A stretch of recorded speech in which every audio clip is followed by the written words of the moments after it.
E aí, meus amor? Ô, delícia de amor! Que bom ter vocês aqui de novo, hein? Gostoso. Continuando a história. Dona Nair, minha avó, minha alma, metade da minha personalidade e minha coroa. Dona Nair, os prazeres de Dona Nair eram poucos. Digamos que eram dois, basicamente. 3.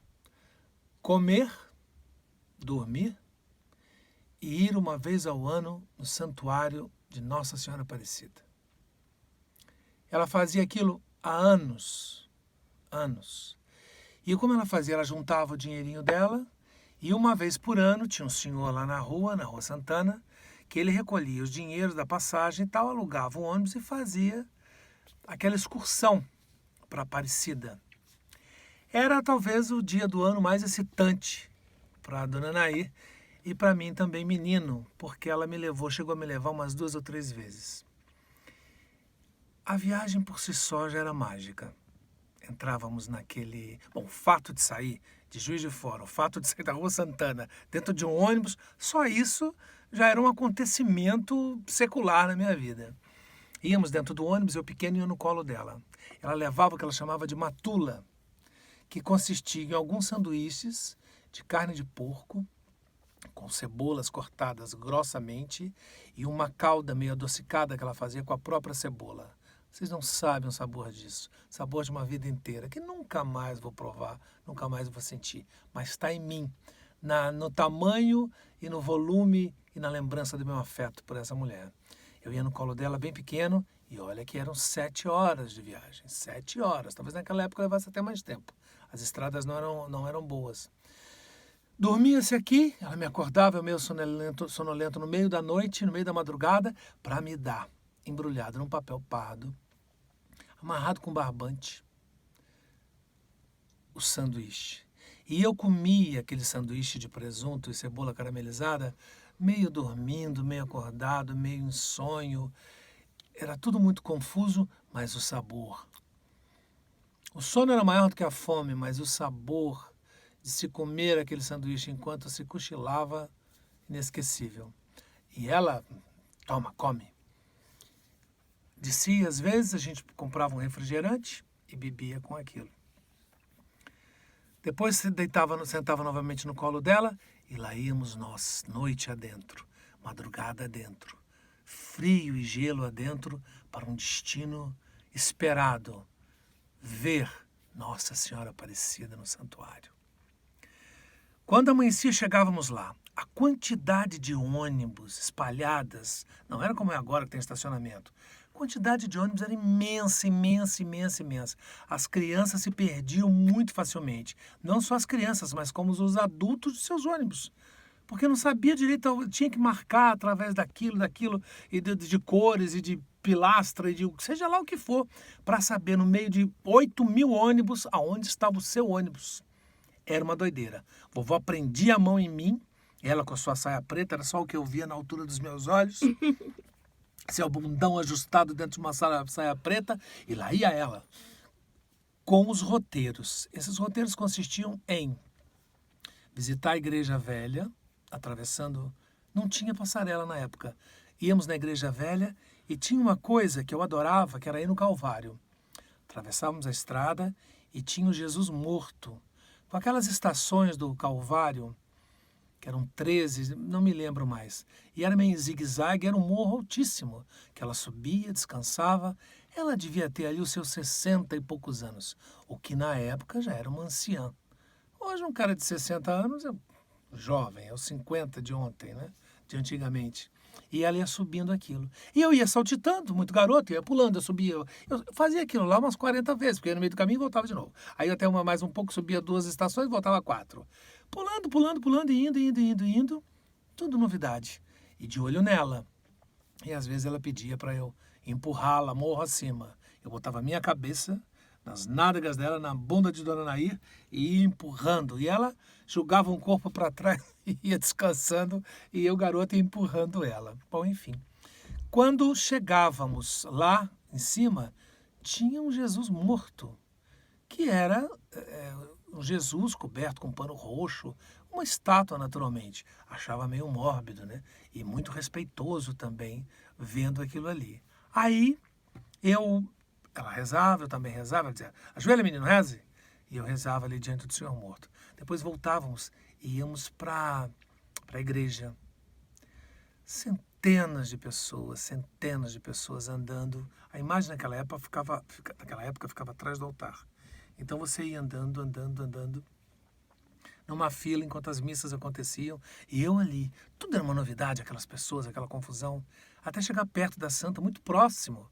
Tinha uma fita que você beijava e aí você olhava aquela imagem de terracota, escura, pequena, negra. Lágrimas, pranto, choro, de emoção. Você diria para mim, só uma imagem. Não é só uma imagem. É como a foto de um filho ou de uma pessoa amada também é uma imagem. E, no entanto, te toca e te emociona. Não é o valor material, não é o valor daquele barro, daquela terracota. É o que aquela imagem representa como fé de um povo inteiro. Da nação brasileira. Até então era isso. E era emocionante ver aquela imagem tão pequenininha, tão humilde, coberta de ouro e prata e coroa, mas a imagem em si, que é de Nossa Senhora da Conceição, né? Nossa Senhora de la Concepción, né?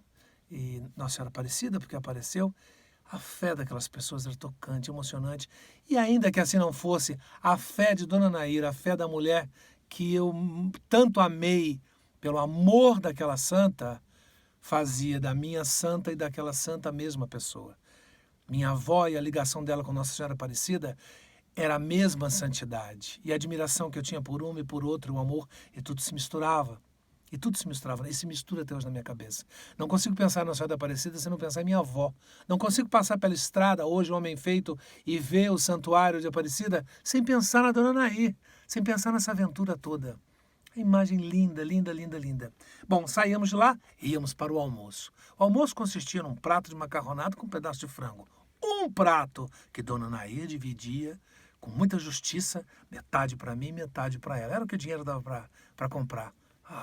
E que macarrão, e que frango. Nunca mais fizeram macarrões e frangos como aqueles. E todo mundo sentado num pátio, numa coisa de mesa, me lembro claramente. E depois a gente ia andar por lá, que ela ia comprar as lembranças. Sempre terços, aqueles terços gigantes de bolonas, de bolotas. Final dos anos 60 e anos 70, era muito comum as casas terem pendurado na parede aqueles terços gigantes. Ela sempre comprava uns 2 ou 3, alguns ela vendiam e sempre guardava um para eu dar para minha professora, no dia da professora. E tinha uma coisa lá que chamava monga. Sabe esses parques que tem essas atrações? Tinha uma que era monga, a mulher gorila, a famosa monga. E eu ficava lá fora e o que eu via? Porque lá dentro ficava um cara com microfone, com as caixas de som e os alto-falantes para fora, para gerar mais curiosidade, para levar o público, e ele ficava narrando. E as pessoas saíram de lá gritando e diziam, mas o que é? Eu queria muito ver, eu só tinha ali, sei lá, R$10, eu não sei, alguma coisa muito pouca, que eu tinha que escolher exatamente como eu ia gastar aquela fortuna, era o único dinheiro que eu tinha. Eu ia comprar uma lembrança, eu ia comprar um brinquedo, eu tinha que guardar aquilo, porque era só aquilo que eu tinha. E resolvi gastar para ver monga. Por que as pessoas ficavam tão aterrorizadas? Entro, eram uns 5 por 6 metros, uma coisa pequena, né, montada ali, quase uma tenda. A porta eram cortinas, que ficava lá atrás 2 caras enormes, 2 guarda-roupa parados na porta. E aí você entrava, tinha um pequeno palquinho, entrava ali umas 20, 30 pessoas, todo mundo sem saber. E eu também morrendo de medo daquilo. Lá tinha uma jaula e uma linda moça de biquíni. Né? Então ele dizia, senhoras e senhores, essa é Adele. Adele é uma moça criada nas profundezas da África, e aí começava ele, trazida diretamente para o Brasil. Vocês verão agora, senhoras e senhores, o dom de Adele. Diante de vossos olhos, Adele irá se transformar numa fera terrível e sanguinária chamada Monga.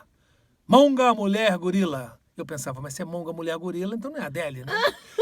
Por favor, Entre. E aí a moça se apresentava de biquíni, já estava valendo o ingresso, né? A moça de biquíni, triste, triste, com o cabelo assim, os olhos caídos. Devia ser a 29ª vez que ela fazia aquilo. Por favor, aí chamando ela de Monga, não era mais a Adele. Monga, por favor, abra a jaula. E ela abria.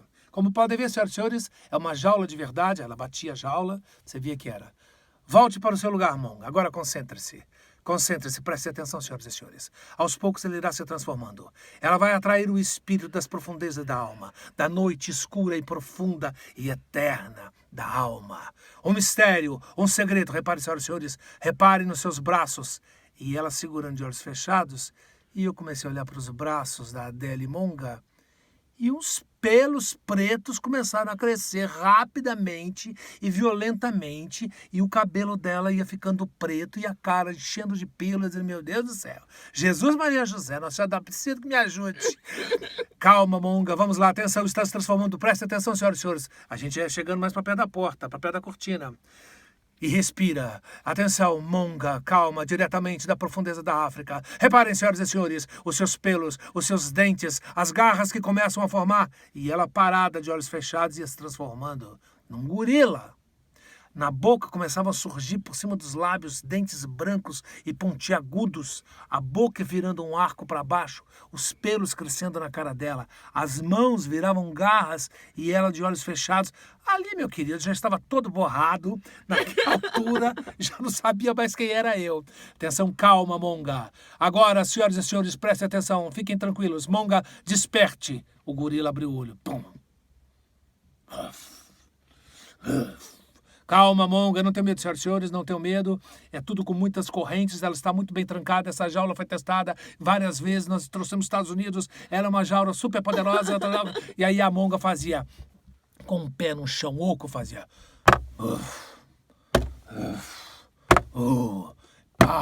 calma, Monga. Calma, Monga. Monga, não. Calma, senhoras e senhores, não vai acontecer nada. Monga, não, Monga, não, Monga.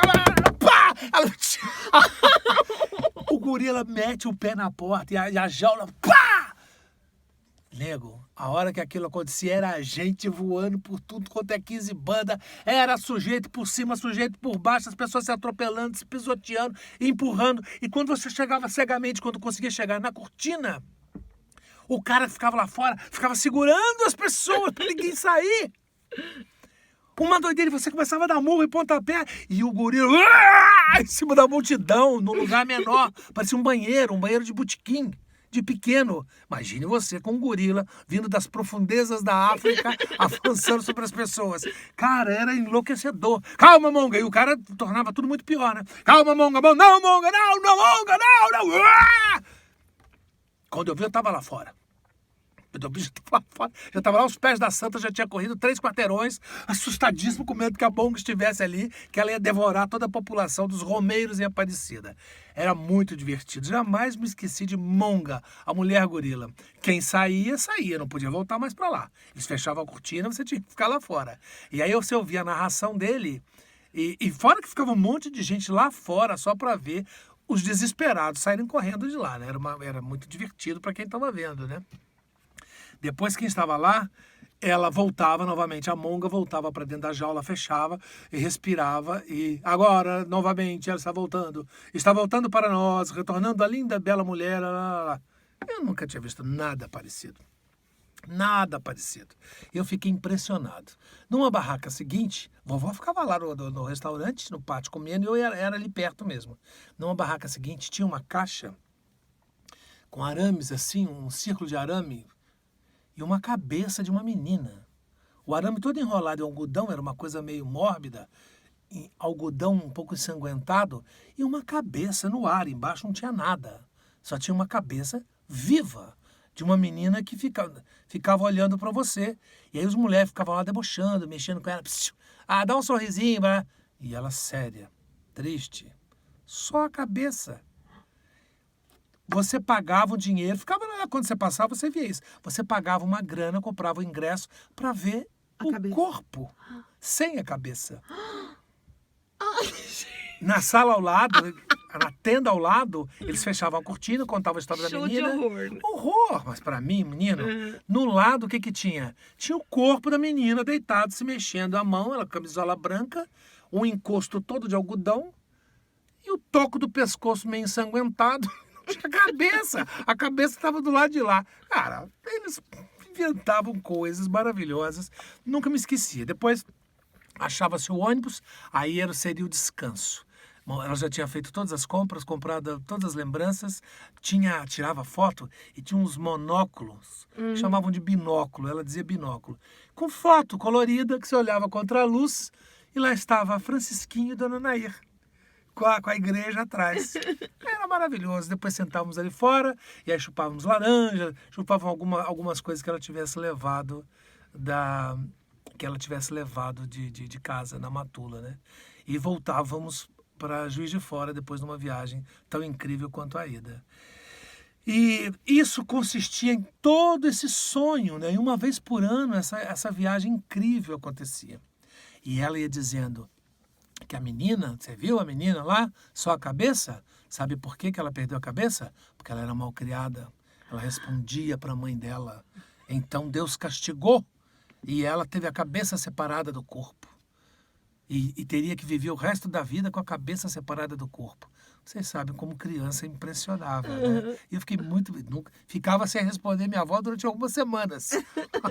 Até esquecer. A convivência com a Dona Nair foi uma das melhores coisas que aconteceram na minha vida. Mesmo porque se tratava de um menino e de uma mulher já vivida, que tinha passado por várias coisas, tinha sido pioneira em várias coisas da própria vida, tinha enfrentado a gripe espanhola quando era criança com o pai, recolhendo corpos pelas casas de Juiz de Fora, porque as pessoas morriam como moscas, né? E eram jogadas em carroças e o pai dela levava, ela ia junto. Mas isso é uma outra história. Juiz de Fora, com seus segredos, e essa Rua Santana vista pelos olhos de um menino, que era eu. Isso está em mim, na minha pele, na minha vida, de uma maneira marcada a ferro e fogo para sempre. Muito do homem que eu sou certamente se deve às aventuras, aos sonhos e à mão segura e firme e o carinho e o coração de Dona Nair. É isso aí. Oi, gente! E aí, meus amor? Olha, não se esqueçam de se inscrever no canal, acionar o sininho para saber sempre quando a gente tiver novidade, quando a gente lançar o vídeo e dar um like, né? Tá bom? Não é assim? É assim que é. Beijo para todo mundo, a gente se vê por aí. Fala, Francisco!